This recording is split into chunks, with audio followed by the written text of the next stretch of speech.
السلام علیکم، میرا نام ماجد حسین ہے اور آپ دیکھ رہے ہیں اردو ناولز لائبریری۔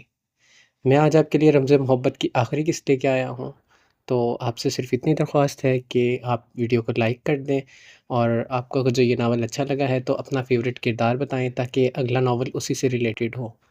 تو چلے کہانی شروع کرتے ہیں۔ کائنات اب مسلسل عبید کو فون کال ملائی جا رہی تھی، مگر وہ نہ جانے کہاں مصروف تھا جو اس کی کال ریسیو نہیں کر رہا تھا۔ ڈاکٹر نے کہا کہ انہیں ہاسپٹل میں رکھنے کا کوئی فائدہ نہیں، اس لیے وہ لوگ سلطانہ بیگم کو واپس حویلی لے آئے تھے۔ دونوں بیٹے ان کے غائب ہیں، اب میں تیمارداری کروں گی، کائنات نے بیزاری سے کہا تو سلطانہ بیگم نے کنکھیوں سے اسے دیکھا۔ بولنے کے قابل تو وہ رہی نہیں تھی، اب صرف خاموش تماشائی بن کر دیکھنا تھا ساری زندگی۔ انہوں نے کچھ بولنے کی کوشش کی مگر ناکام رہی۔ عجیب سی آوازیں نکل رہی تھی ان کے منہ سے۔ میں بھی تھک گئی ہوں، مجھ سے بھی نہیں ہوگی ان کی تیمارداری، کسی اور ملازمہ سے کہتی ہوں کہ ساری رات ان کے ساتھ جاگتی رہے، مجھے تو بڑی نیند آ رہی ہے۔ کب سے اسپتال میں خوار ہو رہی تھی، ساجدہ نے بھی بیزاری دکھاتے ہوئے کہا تو سلطانہ بیگم کی آنکھ نم ہو گئی۔ ویسے سچ کہتے ہیں برے کا انجام برا ہوتا ہے سلطانہ بیگم، اللہ بچائے، ایسی حالت سے تو موت بہتر ہے۔ نہ کھانے پینے کے قابل رہی، نہ چلنے پھرنے کے، کسی کے ساتھ کوئی نیکی کی ہوتی تو آج شاید آپ کے کام ہی آ جاتی، ساجدہ نے کہا۔ سلطانہ حیرت سے ساجدہ کو دیکھ رہی تھی کہ کیسے گرگٹ کی طرح اس نے رنگ بدل دیا۔ یہی وہ عورت تھی جو اتنے سالوں سے اسے مشورے دیتی آ رہی تھی، اور آج یہی اس کے خلاف بول رہی تھی، صرف اس لیے کہ سلطانہ بیگم بولنے کے قابل نہیں رہی تھی۔ ان کی حالت دیکھ کر میں نے تو بہت بڑا سبق سیکھا ہے کہ کبھی کسی مظلوم پر ظلم نہیں کرنا چاہیے، ورنہ آخر میں یہی انجام ہوتا ہے، کائنات نے جمائی لیتے ہوئے کہا۔ اتنے میں کائنات کا فون بج اٹھا، اس کی ماں کا فون تھا۔ بیٹا اپنی خالہ کا خاص خیال رکھنا، اس کے پاس رہنا، شائستہ نے پریشانی سے کائنات کو ہدایت دی۔ امی اپنی اولاد تو بھاگ گئی، ان کو اس حالت میں چھوڑ کر۔ فون ہی نہیں اٹھا رہا عبید، اور میں تیمارداری کرتی رہوں، مجھ سے نہیں ہوگی ان کی خدمت، میں واپس آ رہی ہوں، کائنات نے ماں کو صاف جواب دیتے ہوئے کہا۔ بیٹا ایسے نہیں کہتے، بہن ہے میری، تمہاری خالہ ہے، شائستہ نے کہا۔ امی جو دوسروں پر ظلم کرتا ہے نا، اس کا یہی انجام ہوتا ہے، ان کو سوچنا چاہیے تھا، شامیر کی سگی ماں پر ظلم کرتے ہوئے، اس کی بیوی پر ظلم کرتے ہوئے، کہ کسی دن خدا ان کی بھی پکڑ کرے گا، کائنات نے کہہ کر فون کاٹ دیا۔ میں تو جا رہی ہوں سونے، اپنا سامان پیک کروں گی اور صبح نکل جاؤں گی یہاں سے، کائنات ساجدہ سے بولی۔ اتنے میں دروازہ کھلا اور ایک نرس اندر داخل ہوئی، ایک ملازمہ کے ساتھ۔ اس نرس کو شامیر سائی نے بھیجا ہے سلطانہ بیگم کی خدمت کے لیے، یہ 24 گھنٹے ان کا خیال رکھیں گی، نرس کے ساتھ آنے والی ملازمہ نے کہا تو سلطانہ بیگم کی آنکھوں سے آنسو روا ہو گئے۔ انہوں نے اپنی کہی ہوئی بات یاد آئی، جس دن شامیر نے مجھے چھوڑ دیا اس دن میرا تختہ الٹ جائے گا۔ دیکھ لیں، سگا بیٹا فون نہیں اٹھا رہا اور سوتیلے بیٹے نرس بھیج رہے ہیں خدمت کے لیے، تھوڑا سا بھی آپ نے شامیر کا خیال رکھا ہوتا سردار بی بی تو یہ سب نہ ہوتا، اس کی ماں کے ساتھ جو کیا سو کیا، آپ نے کم از کم اس کی بیوی کو تو قبول کر لیتی، یہ تو سوچا ہوتا کہ وہ آپ کے بیٹے کی محبت ہے، مائیں تو بیٹوں کی محبت پر جان قربان کر دیتی ہیں، لیکن آپ تو سوتیلی ماں تھی نا، ساری زندگی استعمال نہیں کرتی رہی شامیر کو آپ۔ ساجدہ کی زبان آج بہت تیز چل رہی تھی، ایسا لگ رہا تھا کہ سالوں کا غبار تھا اس کے اندر سلطانہ بیگم کے خلاف، جسے آج وہ اگل رہی تھی اپنے اندر سے زہریلے الفاظ کی صورت میں۔ وہ ٹیکسی میں بیٹھ کر اپنے گاؤں کی طرف جا رہا تھا۔ اپنے آنے کی گھر میں اس نے کسی کو اطلاع نہیں دی تھی۔ مسلسل ایک ہفتہ خوار ہونے کے بعد وہ بالآخر پاکستان پہنچ گیا تھا۔ اب اسے سیدھا اپنے باپ کے پاس جانا تھا اور صرف ایک سوال کرنا تھا کہ اس کی بہن کہاں ہے۔ اس نقاب پوش شخص کو دیکھ کر حریم کو چکر آنے لگے تھے۔ ایک سیکنڈ میں نہ جانے کتنے خیال اس کے ذہن میں آ رہے تھے۔ سب سے پہلے تو اسے اپنی عزت کا خیال تھا، نہ جانے کون تھا یہ شخص جسے پہچاننے سے وہ قاصر تھی، وہ اس سے کیا چاہتا تھا اور کمرے میں کیوں آیا تھا۔ حریم کا سر چکرانے لگا، وہ شخص لمبے لمبے ڈاگ بھرتا ہوا اس کے قریب آ رہا تھا۔ مجھے ہاتھ لگانے کی غلطی مت کرنا، تم جو بھی ہو اتنا تو جانتے ہو کہ میں شاہ میر کی بیوی ہوں، اگر تم سلطانہ بیگم کے آدمی ہو تو یقیناً شاہ میر کی دہشت سے واقف ہوگے، اگر تم نے میرے ساتھ کچھ بھی غلط کیا، کوئی بھی غلط حرکت کی تو انجام کے ذمہ دار تم خود ہوگے۔ وہ جو بھی تھا، اس نے بھی ابھی تک پیزا بوائے والے کپڑے پہنے ہوئے تھے، چہرہ مکمل طور پر بڑے سے رومال سے نقاب میں چھپایا ہوا تھا۔ اس کے بال بھی نمایاں نہیں تھے، صرف اس کی آنکھیں نمایاں تھیں۔ میں کہہ رہی ہوں میرے قریب مت آنا ورنہ بہت برا ہوگا۔ حریم پیچھے ہوتی جا رہی تھی۔ بڑا ناز ہے تمہیں اپنے شاہمیر پر؟ نقاب کے اندر سے اس شخص کی دبی ہوئی آواز ابھری۔ حریم اب لمبی لمبی سانسیں لے رہی تھی۔ پریشانی کی وجہ سے وہ پیچھے ہوتے ہوتے دیوار سے لگ گئی۔ اس نقاب پوش نے اپنے دونوں ہاتھ دیوار پر جما کر حریم کے فرار کا راستہ بند کر دیا۔ حریم بے حد خوبصورت اور اس کی آنکھوں میں دیکھنے لگا لیکن حریم بے حد خوبصورت اس کی آنکھوں میں دیکھنے لگی لیکن پہچاننے سے قاصر تھی۔ شاہمیر بھی مرے گا میرے ہاتھوں، اور اس کا بچہ بھی، اس شخص نے حریم کی آنکھوں میں دیکھ کر کہا۔ کون ہو تم؟ حریم نے اپنی جھیل سی آنکھوں میں حیرت سموئے سوال کیا۔ اس شخص نے اپنا ہاتھ دیوار سے الگ کیا اور اپنے چہرے کے قریب لایا۔ اب وہ آہستہ سے اپنا نقاب اتار رہا تھا۔ تم؟ حریم کی جیسے چیخ نکل گئی تھی۔ گاڑی سے ایک دم اتر کر فوراً مراد نے اپنی رائفل لوڈ کی۔ شاہمیر نے بھی اپنی پسٹل سنبھالی اور دونوں حویلی کے اندر داخل ہوئے۔ کون ہیں آپ اور اندر کیسے جا رہے ہیں؟ چوکیدار ان کے پیچھے بھاگا۔ اپنی بکواس بند کرو، مراد نے اسے رائفل دکھاتے ہوئے کہا تو وہ خوفزدہ ہو گیا۔ وہ دونوں حویلی کے اندر داخل ہوئے جہاں پر بہت سی خواتین مرد بیٹھے ہوئے تھے۔ وہ سب شاید ابھی رات کا کھانا کھا کر فارغ ہوئے تھے۔ ان دونوں کو اندر داخل ہوتا دیکھ کر سب ایک پل کو ساکت ہو گئے۔ تقریباً سبھی لوگوں نے شاہمیر کو پہچان لیا تھا۔ شاہمیر تم یہاں؟ شاہ نواز نے حیرت سے پوچھا۔ میری بیوی مجھے واپس دو ورنہ مجھ سے برا کوئی نہیں ہوگا، شاہمیر نے شاہ نواز کے سر پر بندوق تھامتے ہوئے کہا۔ شاہمیر ان کی سفید داڑھی کا تو لحاظ کرو، آمنہ بیگم نے چیختے ہوئے کہا۔ دشمن کسی کا لحاظ نہیں کرتا، شاہمیر نے کہا۔ شرافت سے بتاؤ میری بیوی اور تمہارا بیٹا کہاں ہے؟ کہاں چھپا کے رکھا ہے ظفر نے حریم کو؟ ورنہ تمہارے بیٹے نے تو ایک قتل کیا تھا، میں یہاں بہت سی لاشیں گرا کر جاؤں گا آج، شاہمیر نے دھمکی دی۔ تم یہ کہنا چاہ رہے ہو کہ حریم تمہارے پاس نہیں ہے؟ آمنہ بیگم نے حیرت سے پوچھا۔ آپ کا بیٹا ظفر لے گیا ہے میری بیوی کو اغوا کر کے، شاہمیر نے پوری قوت سے چلاتے ہوئے کہا۔ ولید تم ایسا کیسے کر سکتے ہو میرے ساتھ؟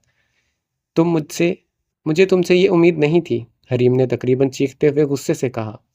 مجھے بھی تم سے یہ امید نہیں تھی کہ تم مجھے بلا کر شاہمیر کو اپنے دل میں جگہ دو گی، ولید نے کہا۔ وہ شوہر ہے میرا، حریم نے اسے کہا، اور میں بچپن سے تمہارے ساتھ کے خواب دیکھتا رہا ہوں۔ کتنا انتظار کیا میں نے تمہاری ڈگری مکمل ہونے کا، کتنا خوش تھا کہ مجھے اپنے بچپن کی محبت مل جائے گی، لیکن تم نے شاہمیر کو اپنا لیا، ولید نے اسے کہا۔ میں نے تمہارے ساتھ جینے مرنے کی کوئی قسمیں نہیں کھائی تھی، وہ ایک بچپن کی نسبت تھی جو ہمارے بڑوں نے طے کی تھی، اور میری نظر میں اب اس نسبت کی کوئی اہمیت نہیں۔ میری نظر میں اس نکاح کی اہمیت ہے جو میرا شاہمیر سے ہوا تھا، اور مجھے تم سے اتنی گری ہوئی حرکت کی توقع ہرگز نہیں تھی، حریم نے ولید سے کہا۔ مجھے بھی توقع نہیں تھی چچا سائیں سے کہ وہ ایسا کریں گے، ساری برادری میں کہیں منہ دکھانے کے قابل نہیں چھوڑا انہوں نے مجھے۔ یقین کرو میں حویلی سے باہر ہی نہیں نکلتا ہوں، اس وجہ سے جدھر بھی جاتا ہوں سب لوگ مجھے عجیب نظروں سے دیکھتے ہیں، ہر کسی کی زبان پر یہی فسانہ ہے۔ ولید کی منگیتر کو شاہمیر خون بہا میں لے گیا۔ یہ الفاظ مجھے گالی کی مانند لگتے ہیں، دوستوں یاروں میں اٹھنے بیٹھنا جیسا نہیں رہا میں، اتنی بےزتی ہوئی ہے میری پورے علاقے میں۔ پہلے میں سر اٹھا کر اپنے علاقے میں گھومتا تھا، اب گھر سے باہر نکلنا محال ہو گیا ہے میرا۔ تم لوگوں کو شاید اندازہ نہیں کہ میری کتنی بےزتی ہوئی پورے علاقے میں۔ کیا سوچا تھا تم لوگوں نے کہ میں چپ کر کے بیٹھ جاؤں گا اپنی اس عظیم بےزتی پر؟ بے غیرت ہوں میں جو چپ کر جاؤں گا، ولید نے غصے سے کہا۔ تو مجھے اغوا کر کے کون سی غیرت والا کام کر دیا تم نے؟ تمہیں اندازہ نہیں کہ اب شاہمیر تمہارا کیا حشر کرے گا، حریم نے اسے دھمکی دی۔ اور شاہمیر کو اندازہ نہیں کہ میں اس کے ساتھ کیا کرنے والا ہوں؟ میں تو اس دن سے اس کی جان کا دشمن بنا ہوں جس دن بھری پنچایت کے سامنے اس نے کہا تھا اسے ظفر کی بہن چاہیے۔ یہ زندگی میں پڑھنے والی پہلی گالی تھی جو شاہمیر نے مجھے دی۔ تم اندازہ نہیں کر سکتی ہو وہاں پر کتنے سارے لوگ تھے، میرے تن بدن میں آگ لگ گئی تھی اس کی بات کو سن کر۔ میں تو اسی وقت اسے جان سے مارنے والا تھا مگر مجھے سب نے روک دیا، مگر اب وہ زندہ نہیں بچے گا، ولید نے کہا تو حریم حیرت سے اسے دیکھنے لگی۔ تم مارو گے شاہمیر کو، میرے شاہمیر کو؟ حریم نے اس سے پوچھا۔ ہاں میں ماروں گا شاہمیر کو، تمہارے شاہمیر کو، ولید نے اسی انداز میں جواب دیا۔ تم ایسا کچھ نہیں کرو گے ولید، حریم نے کہا، لیکن وہ خوفزدہ ضرور ہو گئی تھی اس کی بات سن کر۔ جس طرح سے اس کی آنکھوں میں خون نظر آ رہا تھا اس سے حریم کو یہی لگ رہا تھا کہ وہ ایسا کرنے کا پورا ارادہ کر چکا ہے۔ سب سے پہلی بات کہ تم ایسا نہیں کرو گے، اور اگر تم نے شاہ میر کو نقصان پہنچایا تب بھی میں تم سے شادی کسی قیمت پر نہیں کرنے والی۔ حریم نے اس سے کہا، تم بھلے مجھ سے شادی نہ کرو، لیکن میں شاہ میر سے اپنی بے عزتی کا بدلہ ہر حال میں لے کر رہوں گا۔ میرے پاس لڑکیوں کی کمی نہیں ہے حریم، لیکن میں زمانے کو صرف یہ دکھانا چاہتا ہوں کہ میں نے اپنی منگیتر شاہ میر سے واپس لے لی ہے۔ تمہیں واپس لا کر میں زمانے میں سر اٹھا کر چل سکتا ہوں۔ ولید نے کہا، اتنا بڑا گناہ، اتنا گھٹیا کام تم نے صرف اس لیے کیا تاکہ تم زمانے میں سر اٹھا کر چل سکو؟ میری زندگی، میرا احساس، میرے جذبات کا کوئی خیال نہیں تمہیں؟ یہ جاننے کے باوجود کہ میں شاہ میر کے بچے کی ماں بننے والی ہوں، میرے ہی سامنے تو میرے شوہر کو مارنے کی بات کر رہے ہو، اور مجھ سے یہ امید کر رہے ہو کہ اتنا سب کچھ ہو جانے کے بعد بھی میں تمہارے ساتھ رہنا پسند کروں گی؟ حریم نے اس سے پوچھا۔ وہ کھڑے کھڑے تھک چکی تھی، اس سے کھڑا نہیں ہوا جا رہا تھا۔ وہ آہستہ سے چلتی ہوئی بیڈ پر آ کر بیٹھ گئی۔ اس کا سر چکرا رہا تھا۔ جب سے مجھے پتہ چلا کہ تم شاہ میر کے بچے کی ماں بننے والی ہو، تب سے میرے اندر آگ لگ گئی۔ اس سے پہلے کہ یہ بچہ دنیا میں آئے اور تمہارے پاؤں کی زنجیر بن جائے، میں تمہیں شاہ میر سے آزاد کروا کر رہوں گا۔ ولید سامنے کھڑا ہو کر بولا، تم ایک معصوم کی جان لینا چاہتے ہو جس نے تمہارا کچھ نہیں بگاڑا، جو اب اس دنیا میں آیا ہی نہیں؟ حریم نے افسوس سے کہا۔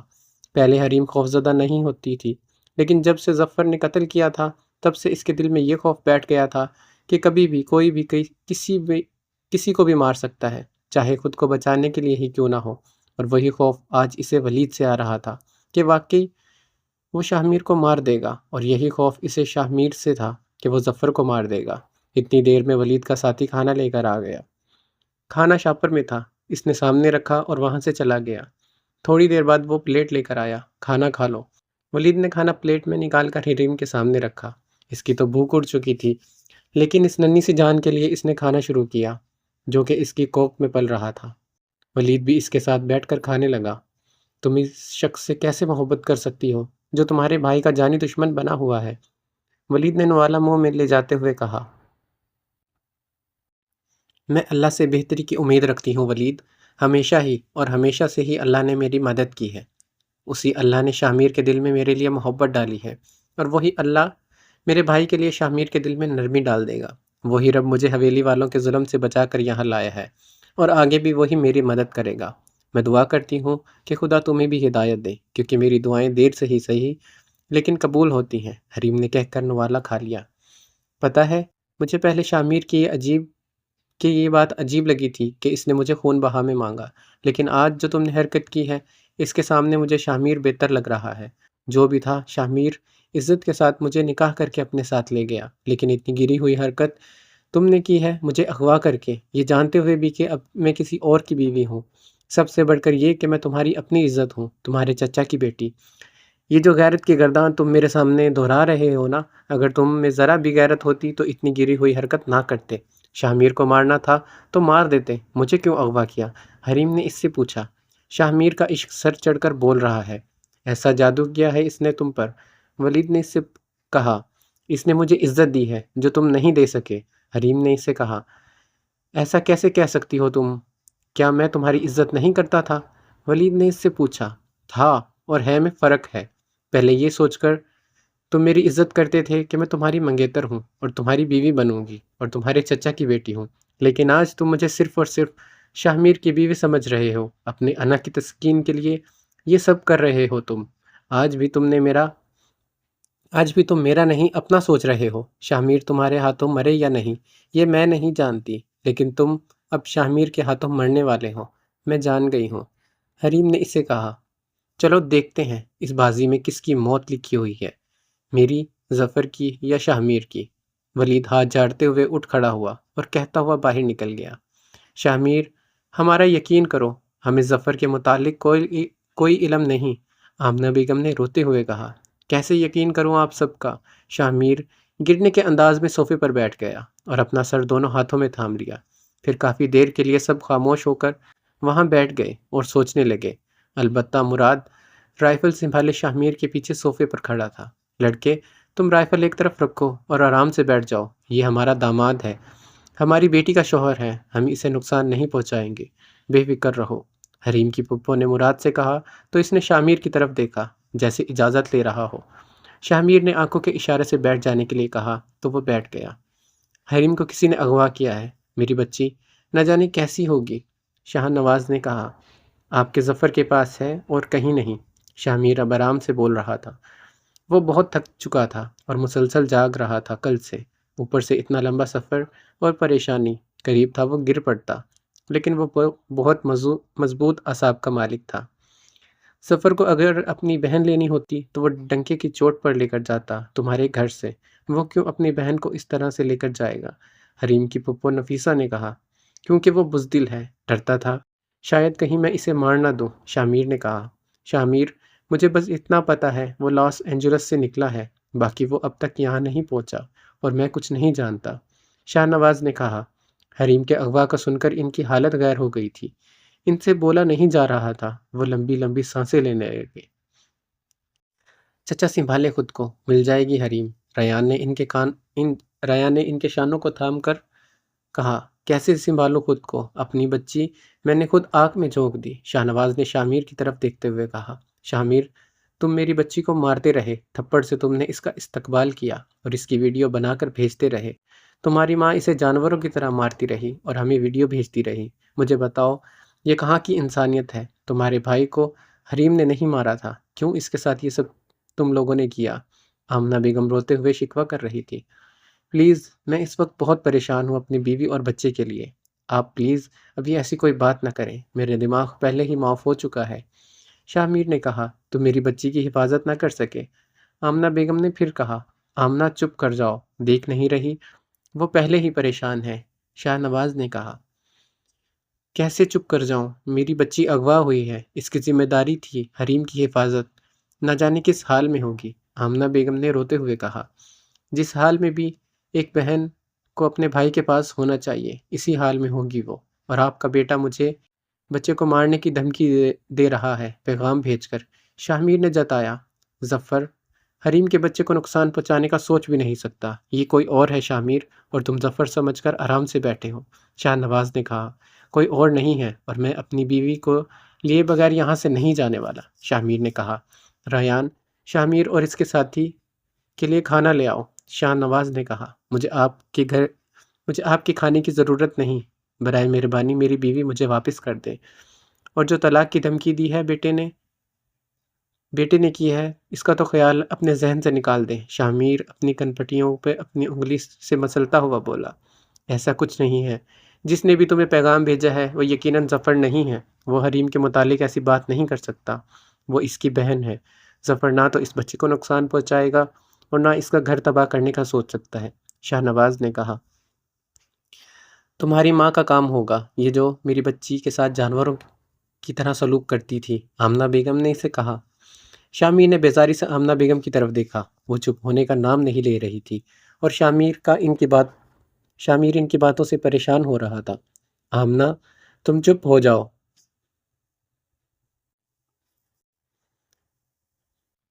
ہم سب بہت پریشان ہیں، شاہ نواز نے کہا۔ تھوڑی دیر خاموشی رہی، اتنے میں کسی کی قدموں کی چاپ سنائی دی، سب نے گردن گھما کر آنے والے کو دیکھا تو ایک جھٹکے سے سب کھڑے ہوئے۔ ظفر، آمنہ بیگم فوراً اس کی طرف لپکی تو اس کے ہاتھوں کے اشارے سے انہیں وہیں رک جانے کا کہا۔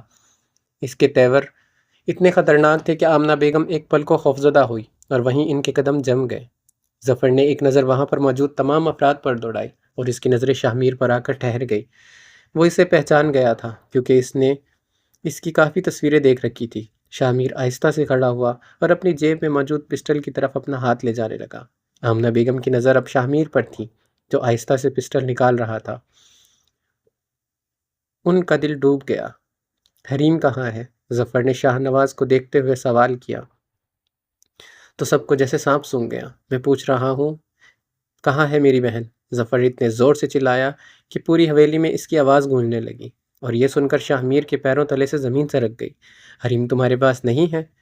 شامیر ظفر سے مخاطب ہوا۔ میرے پاس کہاں سے آئی وہ؟ اس شخص نے آگ میں جھونک دیا میری بہن کو۔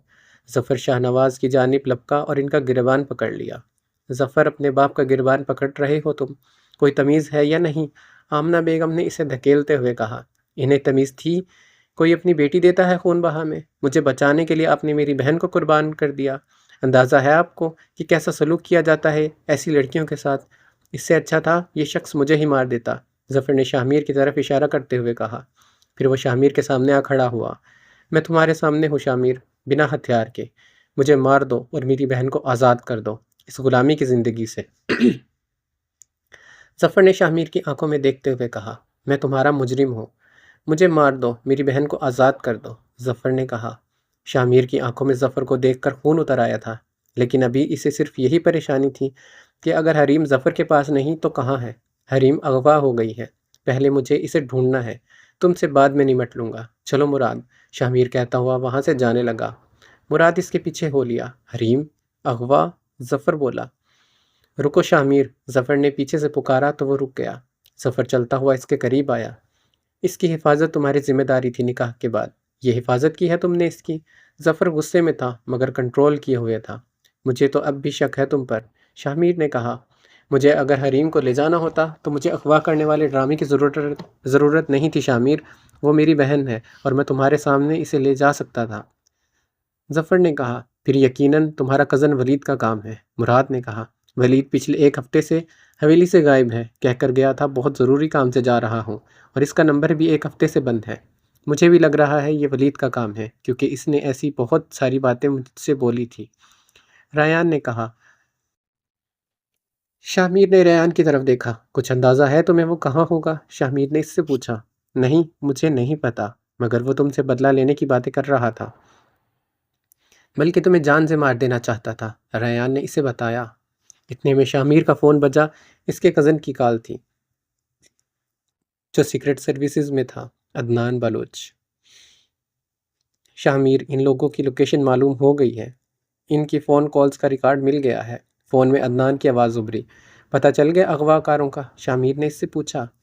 میں بھی تمہارے ساتھ چلتا ہوں، مجھے میری بہن صحیح سلامت چاہیے، بعد کی بعد میں دیکھی جائے گی، اس وقت حریم کا صحیح سلامت واپس آنا ضروری ہے، ظفر نے شاہ میر سے کہا۔ میں بھی چلوں؟ ریان نے اس سے پوچھا۔ کوئی ضرورت نہیں، شاہ میر بولا۔ ریان کو یہی فکر تھی کہ شاہ میر حریم کی بازیابی کے بعد کہیں ظفر کو جان سے نہ مار دے، اور اگر یہ ولید کا کام ہے تو آج وہ نہیں بچنے والا۔ وہ تھک ہار کر سو گئی، بہت گہری نیند سوئی وہ۔ تقریباً رات کے تیسرے پہر ایک عجیب سے شور سے اس کی آنکھ کھلی۔ اگلے ہی پل اسے احساس ہوا یہ گولی چلنے کی آواز تھی۔ گولی کی آواز سن کر اس کے 14 طبق روشن ہو گئے تھے۔ شاہ میر! حریم کے منہ سے بس اتنا ہی نکلا۔ وہ ایک جھٹکے سے بیڈ سے اٹھی، بھاگنے کے انداز میں وہ دروازے کی جانب لپکی۔ وہ یہ بھول چکی تھی کہ اب اسے احتیاط برتنی چاہیے، کیونکہ وہ اب اکیلی نہیں، اس کے ساتھ ایک ننھی جان بھی تھی۔ پلک جھپکنے سے پہلے وہ کمرے سے باہر تھی، اور باہر کا منظر اسے خوف زدہ کر گیا۔ ولید شاہ میر پر پسٹل تانے کھڑا تھا، اور اس کے پیچھے ظفر اور مراد کھڑے تھے۔ ولید نے شاہ میر کو دیکھتے ہی گولی چلائی تھی، لیکن نشانہ چوک گیا تھا، اور اس وجہ سے شاہ میر بچ گیا۔ شاہ میر کا سر اتنا گھوما ہوا تھا کہ وہ اپنی گاڑی سے پسٹل اٹھانا بھول گیا، اور ظفر کے پاس پسٹل تھا، صرف مراد کے پاس رائفل تھی، مگر مراد چوکنا کھڑا تھا، لیکن گولی نہیں چلائی، کیونکہ ولید کچھ بھی کر سکتا تھا، اس لیے مراد اپنی رائفل سنبھالے کھڑا تھا، لیکن فائرنگ کرنے کی کوشش نہیں کر رہا تھا۔ کوئی اپنی جگہ سے نہیں ہلے گا، ورنہ میں اسے یہیں پر ڈھیر کر دوں گا، ولید نے سکتے سے کہا۔ ولید، خدا کا واسطہ ہے شاہ میر کو مت مارنا، تم جو چاہتے ہو میں ویسا کرنے کے لیے تیار ہوں، میں چھوڑ دوں گی شاہ میر کو، تم سے شادی بھی کر لوں گی، جیسا تم چاہتے ہو ویسا کروں گی، مگر میرے شاہ میر کو چھوڑ دو ولید، حریم نے آگے بڑھ کر اپنا دوپٹہ ولید کے قدموں میں رکھتے ہوئے کہا۔ شاہ میر نے حیرت سے حریم کو دیکھا۔ وہ اس کی جان بچانے کے لیے ایک بار پھر اپنی زندگی کو قربان کرنے کے لیے تیار تھی۔ پہلے اس نے ظفر کی جان بچانے کے لیے اپنی زندگی کی قربانی دی تھی، اور اب وہ شاہ میر کی جان بچانے کے لیے خود کو قربان کرنے جا رہی تھی۔ اس لڑکی نے ہر پل ہر لمحہ شاہ میر کو حیران کیا تھا۔ کیا یہ لڑکیاں اپنے محرموں کے لیے اتنا کچھ کر سکتی ہیں؟ شاہ میر نے سوچا نہیں تھا۔ کیا اس لڑکی کے لیے اپنی زندگی کی کوئی اہمیت نہیں؟ کیا اس کے لیے صرف اس کے محرم رشتے، اس کا باپ، اس کا بھائی اور اس کا شوہر ہی اہم ہیں؟ کیا اتنی عظیم لڑکیاں ایسے حالات کی حقدار ہیں جس سے وہ گزر رہی تھی اتنے عرصے سے؟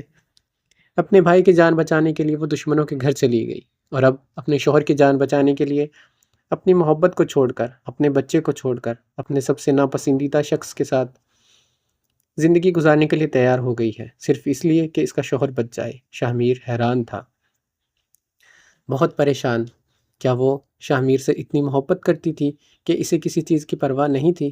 نہیں، اپنی نہ اپنی زندگی کی، نہ اپنے بچے کی۔ اس علاقے کی رسم تھی کہ جب کوئی عورت دوپٹہ پیروں میں رکھتے تو سامنے والا جان دینے اور لینے کے لیے راضی ہو جاتا ہے، مگر آگے ولید تھا جس میں غیرت نہیں تھی۔ ولید، حرام زادے، میری بہن کی چادر کا پاس نہیں رکھ سکتے تم، اور اس سے شادی کی بات کر رہے ہو؟ ظفر ولید پر حملہ کرنے کے لیے آگے بڑھا تو ایک بار پھر سے ولید نے فائر کیا ہوا میں۔ ان کو دیکھتے ہی حریم کی بے ساختہ چیخ نکلی، ادا سائیں، پلیز اسے ابھی کچھ نہ کہیں، یہ مار دے گا میرے شاہ میر کو۔ حریم نے روتے ہوئے ظفر کے سامنے ہاتھ جوڑے تو ظفر اس کی بات پر حیران ہوا۔ وہ اتنی محبت کرنے لگی تھی شاہ میر سے، ظفر کو اندازہ نہیں تھا۔ اپنی بہن کو روتا ہوا دیکھ کر ظفر کے قدم منجمد ہو گئے۔ کیا سوچا تھا تم نے؟ کیوں بھری پنچایت کے سامنے تم میرے منگیتر کا نام لوگے اور میں تمہیں چھوڑ دوں گا؟ تم میری حویلی سے میری ہی منگیتر کو نکاح کر کے اپنے ساتھ لے جاؤ گے اور میں چپ کر کے تماشا دیکھتا رہوں گا؟ نہیں شاہ میر، نہیں۔ ولید بلوچ اپنے دشمنوں کو معاف نہیں کرتا اور نہ زندہ چھوڑتا ہے، ولید نے کہہ کر ٹریگر پر انگلی دبائی تو ظفر نے دیکھ لیا اور وہ گولی چلانے والا ہے شاہ میر پر، اور اگلے ہی پل ظفر آگے بڑھ کر شاہ میر کے سامنے آ گیا اور شاہ میر پر چلنے والی گولی ظفر کے سینے میں پیوست ہو گئی۔ حریم کی چیخ بلند ہوئی، ادا سائیں۔ وہ بھاگتے ہوئے ظفر کے پاس آئی جو زمین بوس ہو چکا تھا اور اس کا خون فرش پر تیزی سے بہہ رہا تھا۔ یہ منظر دیکھ کر ولید کی حالت غیر ہو گئی۔ اس کا اپنا ہی چچا زاد بھائی اس کے اپنے ہی ہاتھوں سے گولی کھا کر گیا تھا۔ اس نے ظفر کی طرف دیکھتے ہوئے پریشانی سے تھوک نکلا، مار دیا میرے بھائی کو، مار دیا تم نے میرے بھائی کو۔ وہ میرا نہیں تمہارا بھی بھائی تھا، کیسے مار سکتے ہو تم میرے ادا سائیں کو؟ تم نے ظلم کر دیا ہم پر، حریم چیختے ہوئے بول رہی تھی۔ میں اسے نہیں مارنا چاہتا تھا۔ ولید ایک دم سے آگے بڑھا اور ظفر کی سانسیں چیک کی جو ابھی تک چل رہی تھی۔ اسے ہسپتال لے جانا ہوگا جلدی۔ ولید گھبراتے ہوئے شاہ میر اور مراد کی طرف دیکھ کر بولا، کیونکہ اس کا اپنا واحد ساتھی جو اس گھر میں اس کے ساتھ تھا وہ تو گیٹ پر ہی مراد کے ہاتھ سے مار کھا کر بے ہوش ہو چکا تھا۔ شاہ میر نہ جانے کنکھیوں سے ظفر کو دیکھ رہا تھا جو اس وقت خون میں لت پت فرش پر پڑا تھا۔ ایک پل کو شاہ میر کو جنید کی لاش یاد آئی جو ایسے ہی پڑی ہوئی تھی اس کے سامنے، اور اس شخص نے اسے مارا تھا۔ اس کی سانسیں چل رہی ہیں، اٹھاؤ اسے، میری شکل کیا دیکھ رہے ہو؟ ولید نے مراد سے کہا۔ مگر نہ شاہ میر ہلا نہ مراد، جو اس کی بچی کھچی سانسیں ہیں وہ میں ختم کر دیتا ہوں ابھی، شاہ میر نے کہہ کر وہ پسٹل اٹھائی جو ولید نے پھینکی تھی ظفر کو گولی لگنے کے بعد۔ شاہ میر، پھر مجھے بھی مار دو مجھے بھی ابھی، پھر میرے لیے بچے گا کیا؟ حریم نے روتے ہوئے کہا تو شاہ میر کا ہاتھ رک گیا۔ اور تم گھٹیا انسان، ہٹو میرے بھائی کے پاس سے، خبردار جو تم نے میرے بھائی کو ہاتھ لگایا تو، حریم نے ایک جھٹکے سے ولید کو پرے دھکیلتے ہوئے کہا۔ پاگل ہو گئی ہو کیا تم؟ مر جائے گا یہ، دیکھ نہیں رہی کتنا خون بہہ رہا ہے اس کا؟ یہ وقت بحث کا نہیں، اس کی جان بچانا ضروری ہے، ولید نے غصے سے کہا اور ظفر کو اٹھانے کی کوشش کرنے لگا۔ مراد، پلیز ادا سائی کو اٹھاؤ، انہیں ہسپتال لے چلو۔ حریم نے مراد کے آگے ہاتھ جوڑے۔ شاہ میر، انہوں نے تمہاری جان بچانے کے لیے اپنی جان کی قربانی دے دی، پلیز اب تم میری مدد کرو، ان کو کچھ ہو گیا تو میں بھی زندہ نہیں رہ پاؤں گی، اگر ادا سائی کو کچھ ہو گیا تو میں تمہیں کبھی معاف نہیں کروں گی شاہ میر، میں تمہارے ساتھ تو رہوں گی لیکن ساری زندگی تم سے ناراض رہوں گی۔ حریم ابھی شاہ میر سے کہہ ہی رہی تھی اور روتی جا رہی تھی پاگلوں کی طرح۔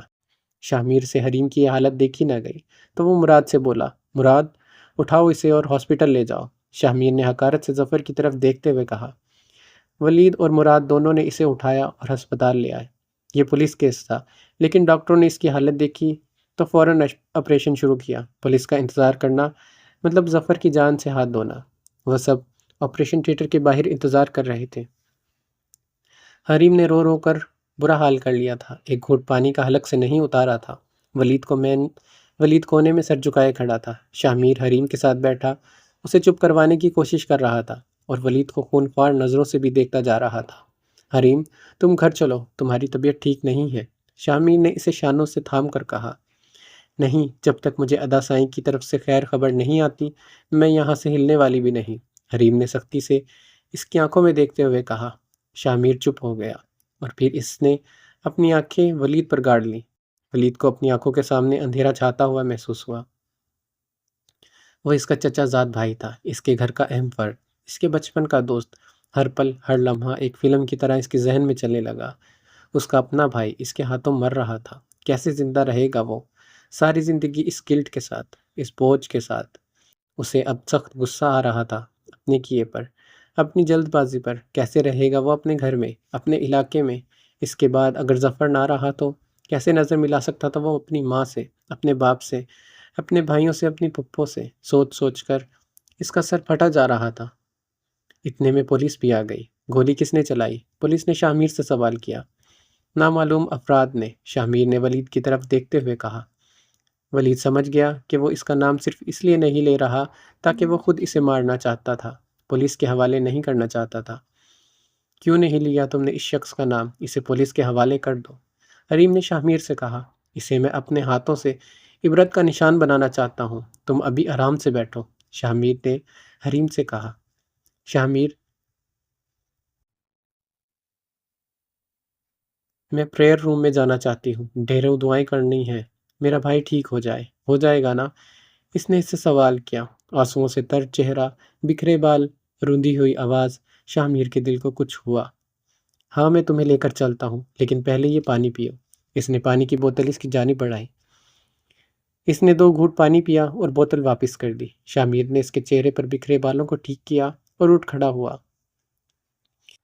اس پر نظر رکھنا، میں آتا ہوں، بھاگنے نہ پائیے، شاہ میر نے مراد سے کہا اور حریم کو پریئر روم میں لے گیا۔ خدا خدا کر کے 3 گھنٹوں کی طویل آپریشن کے بعد ڈاکٹر نے باہر آ کر بتایا ظفر اب خطرے سے باہر ہے، انہیں روم میں شفٹ کر دیا جائے گا، کچھ دیر تک آپ لوگ مل سکتے ہیں پھر۔ حریم وہیں پر سجدہ زیر ہو گئی اور ولید کی جان میں بھی جان آئی۔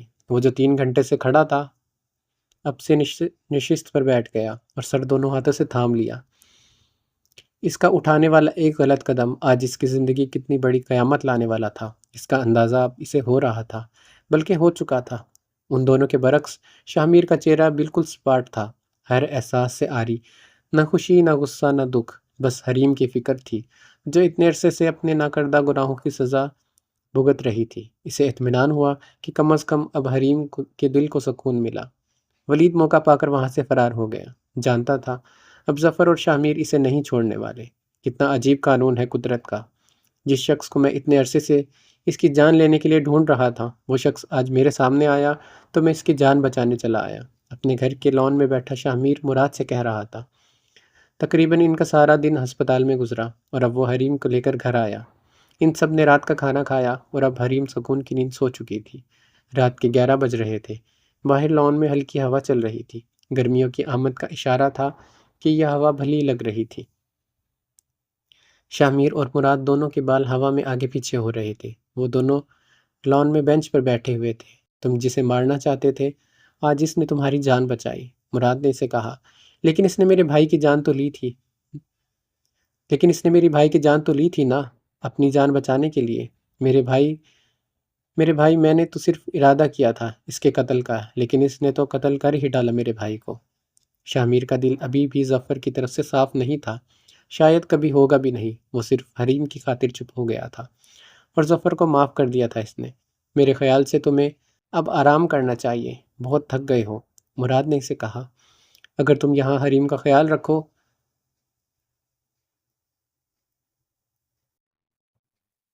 تم پاس ہو کر آ جاؤ، شاہ میر نے کہا۔ ابھی کچھ دن آرام کرو شاہ میر، مجھے خود بھی سردار بی بی کی بہت فکر ہے، لیکن تم مزید نہ سفر کرنے کی پوزیشن میں ہو نہ پریشانی کی پوزیشن میں ہو، اور اس حالت میں بھابھی کو چھوڑ کر نہیں جا سکتے۔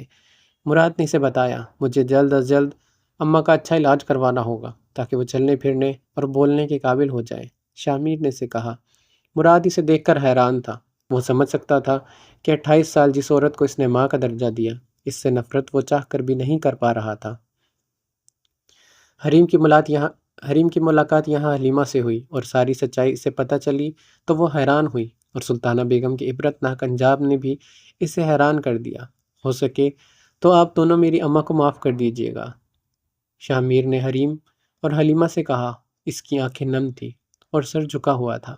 شاہ میر، تم نے میری خاطر میرے بھائی کو معاف کر دیا اور میں تمہاری خاطر تمہاری اماں کو معاف کرتی ہوں۔ حریم نے اس کے کاندھے پر ہاتھ رکھتے محبت سے کہا تو شامیر نے سر اٹھا کر اس کی طرف دیکھا۔ مجھے تم سے یہی امید تھی، شامیر بولا، لیکن مجھ سے تم بالکل بھی امید نہیں تھی ادا سائیں لیکن مجھے تم سے بالکل بھی امید نہیں تھی کہ تم ادا سائیں کو معاف کر دو گے، مگر تم نے تو میرا دل جیت لیا۔ حریم نے مسکراتے ہوئے کہا، میں اپنے بھائی کی محبت میں اسے قتل کرنا چاہتا تھا، پر تمہاری محبت میں میں نے اسے معاف کر دیا۔ لیکن اس سے کہنا میری نظروں کے سامنے کبھی نہ آئے، کیونکہ اگر وہ ایک بار پھر میری نظروں کے سامنے آیا تو میں خود کو روک نہیں پاؤں گا اور تم سے کیا ہوا وعدہ بھول جاؤں گا۔ شامیر نے سے کہا، نہیں، وہ اب نہیں آئیں گے تمہارے سامنے۔ مجھے ہسپتال چکر لگانا ہے، اماں ابا پھپھو سب وہاں آئے ہوں گے۔ حریم نے کہا، مراد کے ساتھ چلی جاؤ، مجھے حویلی جانا ہے اماں کے پاس۔ شامیر کہتا ہوا اٹھا اور گاؤں کے لیے روانہ ہو گیا۔ وہ کمرے میں داخل ہوا تو دیکھ کر حیران رہ گیا۔ سلطانہ بیگم بیڈ سے نیچے گری پڑی تھی اور جو نرس اس نے خدمت پر مامور کی تھی وہ گھوڑے بیچے سو رہی تھی۔ ساجدہ، ساجدہ، کائنات! شامیر سلطانہ بیگم کے پاس آیا اور انہیں اٹھایا اور چیختے ہوئے پکارا۔ وہ دونوں شامیر کی آواز سن کر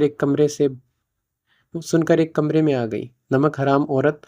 آج جب میری ماں کو تمہاری سب سے زیادہ ضرورت ہے تو تم نے گرگٹ کی طرح رنگ بدل دیا۔ شامیر ساجدہ پر دھاڑا، اور تمہاری تو یہ خالہ ہیں، کتنی محبت سے وہ تمہیں اس حویلی میں لے کر آئی تھی اور تم نے یہ سلا دیا، اس حال میں میری ماں کو چھوڑ دیا۔ تم سب نے کیا سوچا تھا تم لوگوں نے کہ شامیر اپنی اماں کو چھوڑ کر چلا گیا تو ان کا کوئی نہیں؟ شامیر نے سلطانہ بیگم کو بیڈ پر لٹاتے ہوئے کہا۔ شامیر کی بات سن کر سلطانہ بیگم کی آنکھوں میں آنسو آ گئے۔ اماں! شامیر نے سلطانہ بیگم کے ماتھے پر پوسا دیتے ہوئے پکارا، لیکن وہ کچھ بولنے کے قابل نہیں تھی۔ ان کی حالت کو دیکھ کر لگ رہا تھا کہ کئی دن سے انہیں کھانا نہیں دیا گیا، ان کی دوائیں ویسی ہی پڑی تھی۔ نکل جاؤ تم سب میرے گھر سے ابھی کے ابھی، اتنے پیسے اس لیے دے رہا تھا کہ میں تم سوئی رہو، شامیر نے اس نرس سے کہا تو وہ فوراً وہاں سے بھاگی۔ کائنات پریشانی اور شرمندگی سے اپنی انگلیاں مروڑتی جا رہی تھی۔ اپنا سامان باندھو اور واپس چلی جاؤ، اور آئندہ مجھے اس حویلی میں تم نظر نہ آؤ، اس نے غصے سے کہا۔ وہ غصہ کم ہی کرتا تھا، مگر آج اس کا غصہ آسمان کو چھو رہا تھا۔ اور تم کھانا لاؤ میری اماں کے لیے، یخنی بنا کر لاؤ، اس نے ساجدہ سے کہا۔ اماں! مجھے معاف کر دیں اماں! شامیر کو ان کی حالت دیکھ کر رونا آ گیا۔ کیا کر رہے ہو عبید؟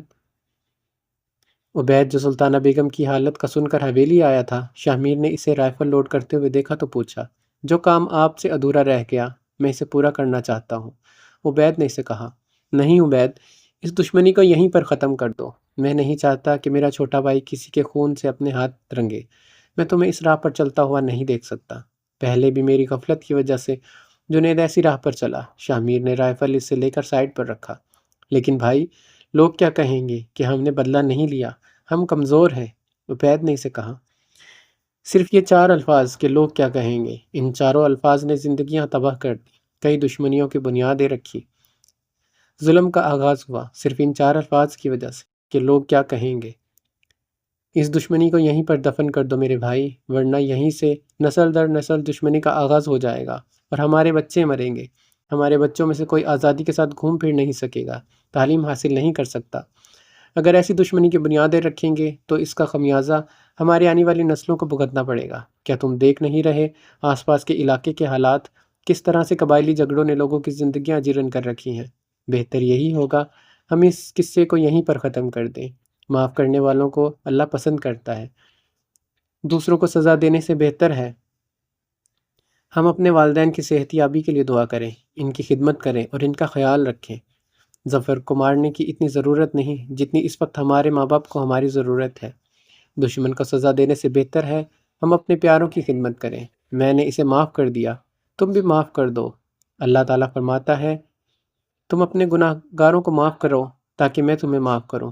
شامیر نے عبید کے کاندھے پر ہاتھ رکھتے ہوئے اسے سمجھایا تو یہ ہونٹ بھیج کر اسبات میں سر ہلا گیا۔ میں اور بابا سائیں دونوں کو شہر لے جا رہا ہوں۔ جس لڑکی سے وہ نفرت کرتے ہیں وہی لڑکی ان کی خدمت کرنے کے لیے تیار بیٹھی ہے، پر میں نے تمہارے لندن جانے کا بندوبست کر دیا ہے، تو اپنا گریجویشن اور ماسٹرز وہاں سے مکمل کر کے آؤ۔ تم تیاری کرو جانے کی، شامیر نے کہا تو عبید نے اسے گلے لگا لیا۔ خوش رہو، شاہ میر نے اسے کہا، شاہ سائیں۔ وہ سردار بی بی ساجدہ بھاگتی ہوئی کمرے میں داخل ہوئی اور پھولی ہوئی سانسوں کے ساتھ بولی، کیا ہوا اماں کو؟ شاہ میر پریشانی سے بولا۔ سردار بی بی کی روح پرواز کر گئی۔ ساجدہ نے روتے ہوئے بتایا، 5 سال بعد سورج سوا نیزے پر آ چکا تھا تو ایک قبر کے سامنے بیٹھا سورہ ملک کی تلاوت کر رہا تھا۔ پچھلے 5 سال سے اس کا یہی معمول تھا۔ وہ جب بھی گاؤں آتے اور جاتے وقت اس قبر پر ضرور حاضری دیتا، سورہ ملک پڑھتا اور مغفرت کی دعا کرتا۔ سورہ ملک ختم کرنے کے بعد وہ اپنے کپڑے جھاڑتا ہوا اٹھا اور دعا کے لیے ہاتھ بلند کیے۔